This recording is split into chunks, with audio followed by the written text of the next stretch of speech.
Pyramid of Khufu, pyramid of Khafre, sphinx ಅವೆಲ್ಲ 5,000 ವರ್ಷಗಳ ಹಿಂದೆ ಪಿರಮಿಡ್ನ ಕಟ್ಬಿಟ್ಟು ಅದ್ರೊಳಗಡೆ ರಾಜರ ಮೃತದೇಹವನ್ನು ಇರಿಸ್ತಾ ಇದ್ರು, ಮಮ್ಮಿಫಿಕೇಶನ್ ಮಾಡ್ಬಿಟ್ಟು. ಆದರೆ ನಾವು ಪಿರಮಿಡ್ ಒಳಗಡೆ ಹೋದಾಗ ಅದ್ರೊಳಗಡೆ ಏನಂದ್ರೆ ಏನೂ ಇರಲಿಲ್ಲ, ಎಲ್ಲ ಖಾಲಿ ಖಾಲಿ ಆಗಿತ್ತು. ಆ ಖಾಲಿ ಜಾಗ ನೋಡ್ಬಿಟ್ಟು ನಿಮ್ಮನ್ಸಲ್ಲೂ ಆಸೆ ಉಟ್ಕೊಂಡಿರ್ಬೋದು, ಈ ಖಾಲಿ ಜಾಗದೊಳಗಡೆ ಏನಾದರೂ ಇದ್ದಿದ್ರೆ ನೋಡಿ ಖುಷಿ ಪಡ್ಬೋದಾಗಿತ್ತು ಅಂತ.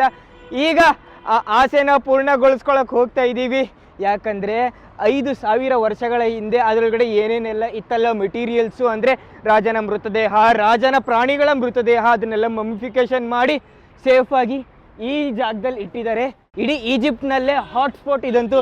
ಇದರೊಳಗಡೆ ವಿಡಿಯೋ ಮಾಡೋಕ್ಕೆ ಸ್ವಲ್ಪ ಕಷ್ಟ ಆಗ್ಬೋದು, ಆದರೂ ಪರವಾಗಿಲ್ಲ, ನೋಡೇ ಬಿಡೋಣ ಅದು ಏನಾಗುತ್ತೆ ಅಂತ.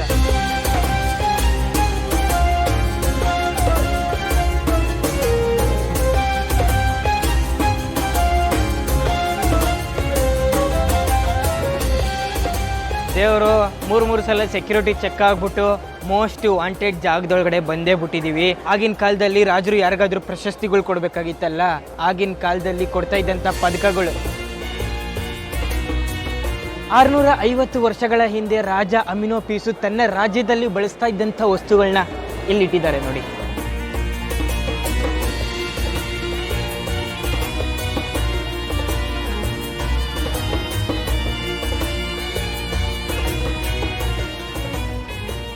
ರಾಜರು ತೀರ್ಕೊಂಡಾದ್ಮೇಲೆ ರಾಜರ ದೇಹವನ್ನು ಮಮ್ಮಿಫಿಕೇಶನ್ ಮಾಡಾದ್ಮೇಲೆ ಆ ದೇಹವನ್ನು ಹಂಗಂಗೆ ಪಿರಮಿಡ್ ಒಳಗಡೆ ಇಟ್ಬಿಡ್ತಾ ಇರಲಿಲ್ಲ, ಅವರು ಕಫಿನ್ ಬಾಕ್ಸ್ ಒಳಗಡೆ ಹಾಕಿ ಇಡ್ತಾ ಇದ್ರು. ಆ ಕಫಿನ್ ಬಾಕ್ಸ್ನ ಬಣ್ಣವಾಗಿ ಚೆನ್ನವಾಗಿ ಎಷ್ಟು ಚೆನ್ನಾಗಿ ಅಲಂಕಾರ ಮಾಡಿ ಇಡ್ತಾ ಇದ್ರು ನೋಡಿ.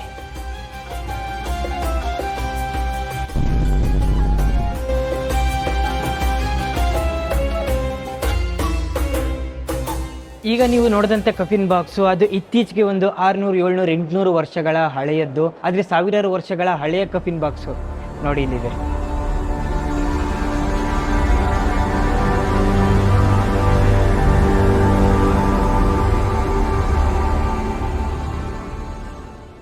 ನಾವೀಗ ಹೋಗ್ತಾ ಇರೋ ಜಾಗ ಅಂತೂ ಸಿಕ್ಕಾಪಟ್ಟೆ ಇಂಟ್ರೆಸ್ಟಿಂಗು. ಯಾಕಂತಂದರೆ ರಾಜರು ತೀರ್ಕೊಂಡಾಗ ರಾಜರ ಆಸ್ಥಾನದಲ್ಲಿದ್ದಂಥ ಪ್ರಾಣಿಗಳು, ಅವ್ರಿಗೆ ಇಷ್ಟವಾದಂಥ ಪ್ರಾಣಿಗಳು ಯಾವುದು ಬಿಡಿದರೆ ಎಲ್ಲನೂ ಮಮ್ಮಿಫಿಕೇಶನ್ ಮಾಡಿ ರಾಜರ ಜೊತೆನೇ ಕಳಿಸ್ಬಿಡ್ತಾ ಇದ್ರು.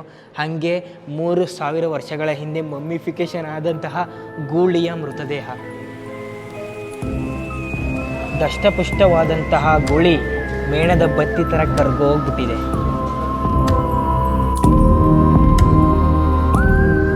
ಇದು ರಾಜರಿಗೆ ಒಪ್ಪಿಸಿದಂತಹ ನಾಯಿ. ರೆಡಿ ಇದ್ದೀರಾ 3,400 ವರ್ಷಗಳ ಹಳೆಯ ದೇಹವನ್ನು ನೋಡೋಕ್ಕೆ?